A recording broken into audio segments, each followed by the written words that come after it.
Ladies and gentlemen, how's it going? Once again, I'm Nev from NevsTech, but today I want to check out the latest TWS unit. Check this stuff out. You'll have to forgive the markings on it. It seems to have been packed with some sparkles underneath it. But anyways, wrapped and shipped with something that seems to have fused with the case. That's unfortunate, but I got to review these things as is. Anyways, it's awesome because it gives you a look at exactly how far the battery is. That's freaking excellent, my guys. So then you know exactly how fast it's charging. Now, this is one of the original brands. All you did is you turned it on, you pressed and you held the button, and then later on, as time went by, a new version came where you flipped it open, the phone would see it, and that's what happens here. Check this out. Check this out. I'm going to open it up, and the phone's going to be like, oh, what's that? Well, it should. There it goes. Yep. See? So it's like you want to connect just like that. So easy. I love it. I love how easy that is. And the sound is great. I gotta say, the sound is so much better than these first generation ones. It's so much better than the second generation ones. There is one caveat though, one issue, that they are kind of, let's say, Tesla controlled. And I'm still trying to figure out exactly how that works. Now, when I say Tesla control, Tesla was great with wireless, right? And he invented kind of this touch thing. We can just touch it. There doesn't have to be a physical button. But with that physical button, we can control the phone. We can hit pause and turn these units on and off just by pressing in certain spots. And I'm having a hard time finding information. Oh, you see? Did you see that? I turned the volume down, I think. Yeah. Still trying to figure out. And you can turn it on and off here, too.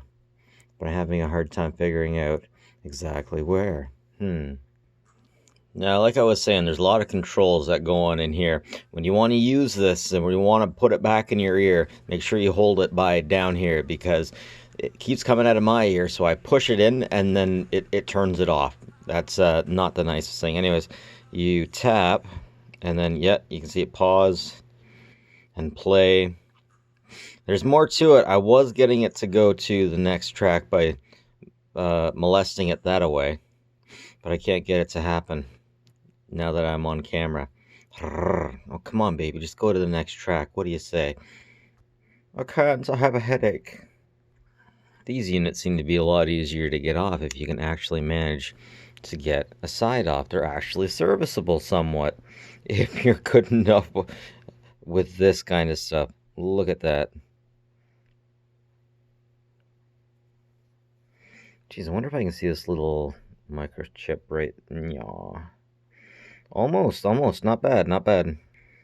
Okay, check that out. We got the battery right in the hearing piece. So if this battery explodes, baby, it's going to go right down the ear canal. So don't worry. You're not safe at all. But seriously, I haven't heard of any of these batteries actually blowing up ever since the e-cigs thing has become a big deal. Those batteries don't blow up so much anymore.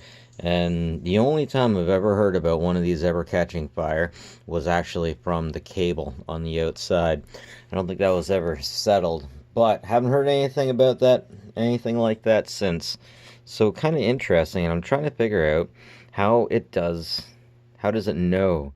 How does it know? So it's like 2 taps right there.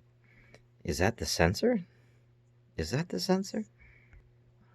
So the other one looks exactly the same, and I am not seeing anything that would suggest that this thing had sensors that could read touch. And I'm not able to activate. Oh wait, I am now.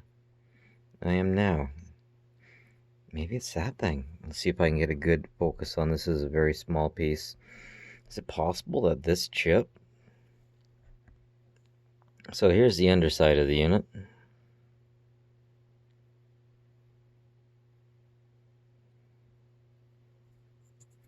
You have a metal piece under this little flap here.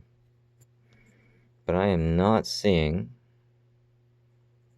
where a pickup would be here. Unless it was that. Leave something in the comments if you guys notice something that I don't. I just do not get how this Tesla stuff works. Or at least I'm not seeing anything that'd be like, that's how that works. I understand that now. It makes perfect sense, yes.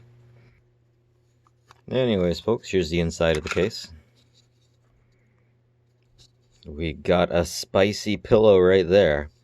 It's not actually a spicy pillow yet, but it looks like it could get that way. And then, of course, a simple board that just reads it. Probably a chip on there just to make sure it's not going to become a true spicy pillow. Just want to see what they got it attached with.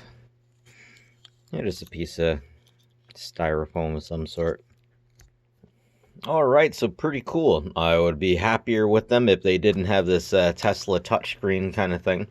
But they do, and alas, I will figure out how to do it, and I'll figure out where that sensor is. But until then, have a good one, folks. Like and subscribe if you like this stuff. It's always appreciated. And as always, folks, take care of each other.